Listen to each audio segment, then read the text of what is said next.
Everyone, welcome to अध्ययन अध्यापन। तो जिन्होंने भी पेपर 1 दिया था, यानी कि जिनका भी शिफ्ट सेकंड में पेपर हुआ था पेपर 1 के लिए, तो उन्होंने लैंग्वेज 2 के रूप में इंग्लिश रखा था। तो वो अपने आंसर की चेकिंग कर सकते हैं।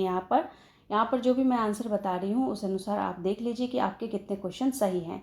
तो चलिए हम लोग इस पैसेज को नहीं पढ़ेंगे, सीधा हम लोग आंसर की बात करेंगे। पहले क्वेश्चन को पढ़ते हैं, स्टडी द फॉलोइंग स्टेटमेंट। तो यहाँ पर पहला ऑप्शन जो है सही होगा। On April 12 Gagarin walk up at 5। तो यहाँ पर पहला ऑप्शन सही होगा। अगर दूसरे ऑप्शन की बात करें तो गैगरिन वॉज A/N, क्या यहाँ पर होगा 122 का आंसर। तो ये हो जाएगा आपका पहला ऑप्शन, स्पेस ट्रैवलर। और इसके बाद नेक्स्ट है 123 का, dash a convenient and inexpensive way. तो 123 का ऑप्शन हो जाएगा आपका कॉर्डाइल, और सेकंड ऑप्शन सही होगा। इसके बाद 124 की बात करें तो one benefit of travelling in the express life to Gagarin was that. तो यहाँ पर 124 का ऑप्शन हो जाएगा option 3, he experience zero gravity. इसके बाद देखिए क्वेश्चन नंबर 125 की बात करें तो dash looking at the world passing Vineeth him. तो यहाँ पर अगर बात करें तो यहाँ पर पूछा है कि जो अंडरलाइन वर्ड है वो यहाँ पर क्या है। तो यहाँ पर 125 का आंसर हो जाएगा क्या आपका, बिल्कुल सेकंड होगा, प्रीपोजिशन है। और इसके बाद नेक्स्ट क्वेश्चन है 126 को देखें तो स्टडी द फॉलोइंग स्टेटमेंट। तो यहाँ पर देखिए क्या ऑप्शन सही होना चाहिए। तो बिल्कुल फोर्थ जो है, both A and B are right, यानी कि in his private life Gagarin was a poet और in the experimental dark room there was no air. तो ये जो आपका यहाँ पर A और B बताया गया है बिल्कुल सही है। इसके बाद 127, Gagarin was shut up in dark room. तो 127 का ऑप्शन होगा 4, to feel like in a space cabin. इसके बाद नेक्स्ट 128 देखिए, dash and he enter the cabin. तो 128 का यहाँ पर आंसर होना चाहिए थर्ड, यानी कि एडवर्ब है। इसके बाद देखिए इसको भी, ये भी पैसेज है तो इसको आपने पढ़ा होगा, 2 पैसेज आता है सेकेंड लैंग्वेज में। और 129 है, आई use to eagerly look forward. तो यहाँ पर 129 का ऑप्शन हो जाएगा क्या, फोर्थ। क्या दिया है, इंडिफरेंटली। तो ये आपका फोर्थ ऑप्शन जो है सही होगा। 130 की बात करें तो which of the following statement is true. तो 130 का ऑप्शन हो जाएगा 1, the narrator's home town was in remote area. तो फर्स्ट ऑप्शन जो है बिल्कुल यहाँ पर सही होगा। 131 की बात करें तो स्टडी द फॉलोइंग स्टेटमेंट। यहाँ पर आपको सारे स्टेटमेंट को पढ़ना है। तो अगर हम आंसर की बात करें तो आंसर हो जाएगा आपका third, both A and B are right. First क्या कह रहा है कि the writer would be very careful while travelling in the cart. और सेकेंड क्या कह रहा है, in spite of the jerks and jolts the journey was enjoyable. तो ये दोनों जो है सही है, थर्ड ऑप्शन सही होगा। इसके बाद देखिए 132 का, स्टडी द फॉलोइंग स्टेटमेंट। इस हिसाब से यहाँ पर ऑप्शन होगा पहला A and B are right but C is wrong. ठीक है, तो ये तो सही है लेकिन C जो है ये गलत है।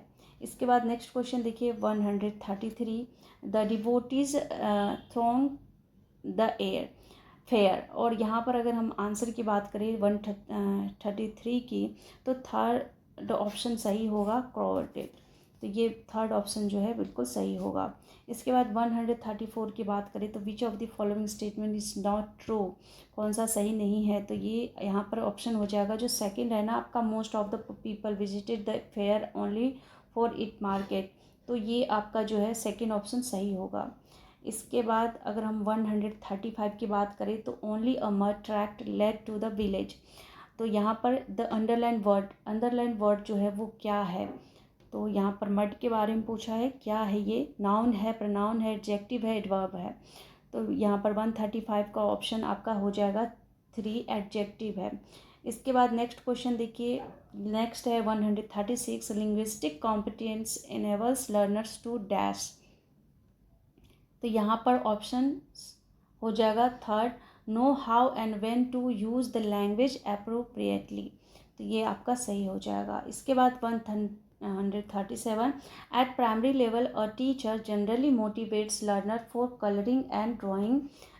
यहाँ पर दिया है एज इट हेल्प्स इन। तो यहाँ पर अगर 137 की बात करें तो क्या होना चाहिए, 137 का ऑप्शन सेकंड आपका सही होगा। क्या है option, developing fine motor skill, fine motor skill को डेवलप करने के लिए। और इसके बाद नेक्स्ट है, children learn a language most effectively when they have dash. तो 138 का आंसर क्या होना चाहिए, तो देखिए fourth option will be right answer, motivation. इसके बाद 139 की बात करें तो a teacher promotes group discussion and peer interaction in her classroom. She does not bother to correct spelling or pronunciation errors. She is using dash approach in her classroom. 139 का यहाँ पर fourth option जो है वो बिल्कुल क्या हो जाएगा, सही हो जाएगा, यानी कि यहाँ पर कंस्ट्रक्टिविस्ट जो है बिल्कुल सही होगा। 140, you as a teacher find that the language used in the lesson is very difficult for your learners. You simplify the language and also make certain changes in the content to suit your learners. What you have done is called dash. इसको हम क्या कहेंगे, यहाँ पर 140 का हम जो है यहाँ पर इसको एडेप्टेशन कहेंगे, सेकेंड ऑप्शन। इसके बाद 141, today Raju is very happy as he is going to school, he is the first from his family to come to school, none in his family, not even his parents, had ever been enrolled in any school. Raju is thus a dash learner. अब यहाँ पर देखिए 141 का क्या होगा, पहला first generation, कोई generation नहीं पढ़ा था, ये फर्स्ट जनरेशन ही कहलाएगा।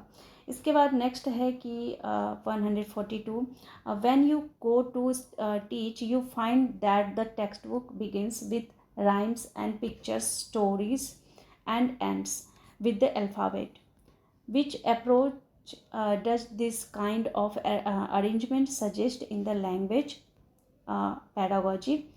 तो यहाँ पर 142 का आंसर होगा second option, top down approach जो है यहाँ पर बहुत फेमस अप्रोच है ये। और इसके बाद नेक्स्ट क्वेश्चन है कि when language is learned naturally and without any systematic practice it is called. तो यहाँ पर एक्विजिशन जो है, एक्विजिशन के लिए हमें कोई मेहनत नहीं करनी पड़ती है और हम आसानी से सीख जाते हैं, जैसे हमारे मदर टंग्स। अब यहाँ पर देखिए नेक्स्ट क्वेश्चन क्या होगा 144 का, one of the important features of dash is that the learners solve problems collectively either in a pair और इन अ ग्रुप। 144 यहाँ पर ऑप्शन 1 जो है वो बिल्कुल सही होगा, कम्युनिकेटिव लैंग्वेज टीचिंग। इसके बाद अगर हम नेक्स्ट क्वेश्चन की बात करें 145, while preparing lesson plan on the topic pollution what will be your first step. तो यहाँ पर अगर हम बात करें 145 की तो फोर्थ ऑप्शन सही होगा, फ्रेम ऑब्जेक्टिव्स। इसके बाद देखिए 146, a teacher ask her learners to write a paragraph on water, then the learners start discussing what they have been taught in science and social science classes, then they begin to write a paragraph on water. This is an example of. अब यहाँ पर कौन सा option होना चाहिए, third option जो है बिल्कुल सही होगा। थर्ड ऑप्शन क्या है, लैंग्वेज अक्रॉस करिकुलम। इसके बाद नेक्स्ट है यहाँ पर 147 की बात करें, you were born and brought up in a village where everybody spoke Hindi and you to begin using this language without going to any school. Later when you went to school you studied English, Sanskrit, Hindi and Urdu. Now you speak English very fluently. Now which is your first language? तो यहाँ पर कौन सा first language क्या होगा, तो यहाँ पर सेकेंड ही होगा ना। ये यहाँ पर जो फैमिली घर की लैंग्वेज होती है वो यहाँ पर क्या है, हिंदी है, तो हिंदी ही होगा। इसके बाद नेक्स्ट क्वेश्चन है यहाँ पर 148, a teacher brings real life objects like umbrella, raincoat, screwdriver etcetera to her class. और यहाँ पर she ask the learners to describe the objects in 2 to 3 sentences. The materials that the teachers brings in the class in technically called dash. इसको हम क्या कहेंगे, 148 की तरफ अगर बढ़ें तो फोर्थ ऑप्शन इसको कहेंगे रेलिया, फोर्थ ऑप्शन सही होगा। इसके बाद 149 की बात करें तो to teach tense in your class you use to 2 pictures of the same person, 1 picture takes 15 years ago and and another just clicked. You initiate a talk in the class about his parents and past his appearance, his habits. Now you are using. तो यहाँ पर 149 का option क्या हो जाएगा, 3 हो जाएगा, पैडागॉजिकल grammar. इसके बाद नेक्स्ट क्वेश्चन देखिए, लास्ट क्वेश्चन है, the statement that describe the knowledge, skills and attitudes that students should acquire by the end of particular class or course come under dash। तो यहाँ पर ऑप्शन हो जाएगा सेकंड ऑप्शन, लर्निंग आउटकम्स। तो ये आपके English के सारे क्वेश्चन थे जो आपने लैंग्वेज 2 के रूप में इसको लिया था। और अब मिलती हूँ अगले अपडेट में, तब तक आप लोग अपना ख्याल रखिए। Thank you and thanks for watching.